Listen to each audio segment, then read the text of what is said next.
मुलांनो, आज मी तुम्हाला जी गोष्ट सांगणार आहे ती आहे रामाच्या भावाची, म्हणजे भरताची. आपल्या सगळ्यांना माहितीच आहे की दशरथ राजाची पट्टराणी कैकई, तिला त्याने 3 वर दिले होते. पण कैकईने ते वर मागताच दशरथ राजा हतबुद्ध झाला. त्याच्या शोकाला पारावार उरला नाही. राजा दशरथ तिला म्हणाला, तुझा हा दुष्ट हेतू भरत कधीही पूर्ण होऊ देणार नाही.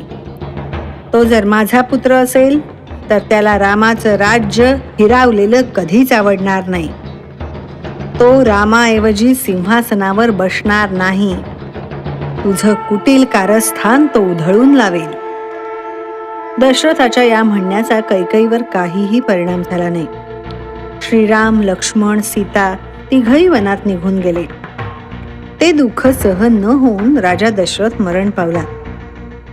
कुलगुरू वशिष्ठांनी भरताला आजोळाहून बोलावून घेतलं.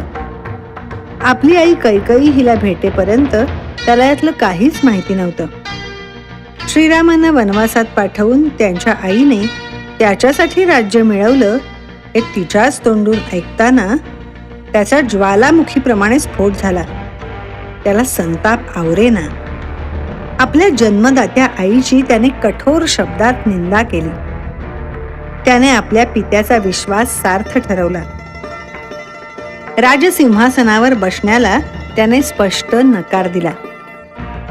दशरथ राजाचे अंत्यविधी भरताकरवी पार पाडून मग वशिष्ठ मुनींनी मंत्रिमंडळ आणि प्रमुख प्रजाजनांची सभा घेतली. भरताला राज्याभिषेकासाठी राजी करण्याचा प्रयत्न केला. त्याला उत्तर देताना भरत म्हणाला, हे राज्य राजाशिवाय असणार नाही. मी उद्याच अयोध्येच्या खऱ्या राजाला वनातून शोधून आणण्यासाठी जाणार आहे. अयोध्येच्या गादीवर रामाशिवाय कोणीच बसणार नाही. विनासायास मिळालेलं राज्य त्याने गवताच्या काडीसारखं तुच्छ लेखून आपल्या मोठ्या भावाला परत देण्याची त्याची तळमळ पाहून सर्वांना अतिशय आनंद झाला. चतुरंग दल घेऊन भरत निघाला रामाच्या शोधासाठी. त्याने चित्रकूट पर्वत, त्यावरील श्रीराम आश्रम शोधून काढला. सीतेसह बसलेले श्रीराम डोळ्याने दिसताच हरवलेलं मूल जसं आईकडे धावतं तसा तो धावत सुटला आणि सरळ श्रीरामांच्या पायावर कोसळला. श्रीरामांनी आपल्या वडिलांची चौकशी केली. त्यांचा मृत्यू झाल्याचं कळताच त्याला प्रचंड दुःख झालं. भरताने श्रीरामांना परत चलण्याची आणि अयोध्येच्या गादीवर बसण्याची विनंती केली. रामा, अयोध्येचे राज्य तुझंच आहे आणि ते तूच सांभाळ. आम्ही सारे तुला परत नेण्यासाठी आलो आहोत. अरे भरता, तातांनी कैकई मातेला वचन दिलं आहे. ते पूर्ण करणं आपल्या दोघांचंही कर्तव्य आहे. मी अयोध्येला परत येणार नाही असं समजू नकोस. अरे 14 वर्षांचा काळ संपला की मी नक्की परत येईन, पण तोपर्यंत नाही. आणि तुला सोबत घेतल्याशिवाय मी परत जाणार नाही, भरताने सांगितलं. जर तू वनात राहण्याचा निश्चय केला असशील तर लक्ष्मणाप्रमाणे मी सुद्धा तुझ्या सोबत राहीन. मी मुळीच एकटा परत जाणार नाही. असा दुराग्रह करू नकोस बाळा. अरे वडिलांचं वचन पूर्ण करणं ही आपल्या दोघांची जबाबदारी आहे.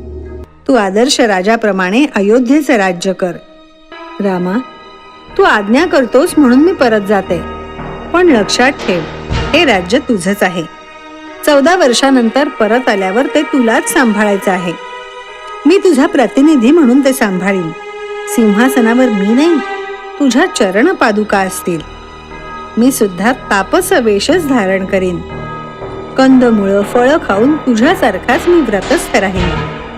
मात्र जर 14 वर्षांचा काळ संपल्यानंतर तू 1 दिवस जरी उशीर केलास तरी मी अग्नी प्रवेश करून माझ्या प्राणांची आहुती देईन. श्रीरामांच्या चरण पादुका मस्तकी घेऊन भरत अयोध्येला परत आला. प्रत्यक्ष नगरीत प्रवेश न करता 2 कोस अलीकडे नंदीग्राम नावाच्या गावात तो श्रीरामाप्रमाणे वल्कल नेसून व्रतस्थ वृत्तीने राहून श्रीरामांच्या नावाने राज्यकारभार करू लागला. हा म्हणता 14 वर्षांचा काळ पूर्ण झाला. पण अजूनही श्रीरामांची काहीच बातमी कळली नाही. सूर्यास्त झाला. भरत निराश झाला. उद्या सूर्योदयापर्यंत श्रीरामांचं दर्शन न घडल्यास प्रतिज्ञेप्रमाणे अग्निप्रवेश करण्याचा त्याने निश्चय केला. एवढ्याच सेवकाने त्यांच्या दर्शनाची अपेक्षा एक वृद्ध करत असल्याचा निरोप दिला. श्रीरामांच्या कृपेने आत्तापर्यंत सारं कुशलच होतं. माझ्या कुवतीप्रमाणे त्यांचं राज्य मी 14 वर्ष सांभाळलं. आज 14 वर्षांचा काळ पूर्ण झाला. दिलेल्या वचनाप्रमाणे अजून श्रीराम परत आलेले नाहीत. उद्या सूर्योदयापर्यंत श्रीरामांची वार्ता न समजली तर अग्निप्रवेशासाठी ही चिता तयार आहे. भरताचा तो आर्त भाव, भावाविषयीची ती कळकळ पाहून त्या वृद्धाचे डोळे झरू लागले. दुसऱ्याच क्षणी त्या वृद्धाने आपलं रूप टाकून दिलं. एक भव्य वानर भरतासमोर उभा होता. तो साक्षात हनुमान होता. स्वतःचा परिचय देऊन हनुमानाने श्रीरामांच्या आगमनाची वर्दी दिली. काही अंतरावर त्यांचा मुक्काम असल्याचं सांगितलं. भरताला अतिशय आनंद झाला. श्रीरामांच्या स्वागतासाठी अयोध्या नगरी अमरावतीप्रमाणे सजवण्याची जबाबदारी त्याने शत्रुघ्नावर टाकून त्याला तडक रवाना केलं.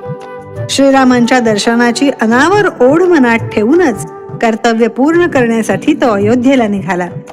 सुवर्ण रथासह चतुरंग दल सिद्ध करून गायक, वादक, भाट, चारण यांच्यासह भरत श्रीरामांना सामोरा जाण्यासाठी मंगलवाद्य वाजवत निघाला. दोन्ही भावांची अपूर्व भेट झाली. एकमेकांना दृढ मिठी मारून दोघं बराच वेळ उभे होते. भरताने श्रीरामांना सांगितलं, रामा, आता तुझं राज्य तू सांभाळ. मला माझ्या वचनातून मुक्त कर. आनंदाच्या उमाळ्याने भरताला पुढे बोलवेना. जगाच्या इतिहासाने राज्य मिळवण्यासाठी भावाला भावाच्या जीवावर उठल्याची, प्रत्यक्ष बापाला कैदेत टाकल्याची अनेक उदाहरणं बघितली आहेत. पण विनासायास पायाशी चालून आलेलं राजपद मोठ्या भावाच्या प्रेमाखातर हसत हसत सोडून देणारा भरत सारखा राजकुमार फक्त भारतातच होऊ शकतो. मोठ्या भावानं आग्रह करून 14 वर्ष सांभाळायला लावलेली सत्ता सर्व मोहपाश तोडून एका क्षणात भावाच्या पायावर वाहणारा भरत म्हणूनच विरक्तीचा, निस्पृहतेचा आदर्श आहे. रस्त्यात सापडलेली 5 रुपयांची नोट आपल्याला मोहात पाडते. अनेकदा मिळाले तरी परत दुसऱ्यांदा चॉकलेट मिळावं अशी आपण खटपट करतो. कदाचित दुसऱ्यांना मिळणार नाही असा विचार मनात येत नाही. सत्ता तर दूरच, आपण गाडी बस मधील जागा सुद्धा आपल्या पदरात कशी पडेल याच विचारात असतो. कधी असा मोह आवरेनासा झाला तर भरताची आठवण करा. बघा, लोकांची तुमच्याकडे पाहण्याची दृष्टीच बदलून जाईल.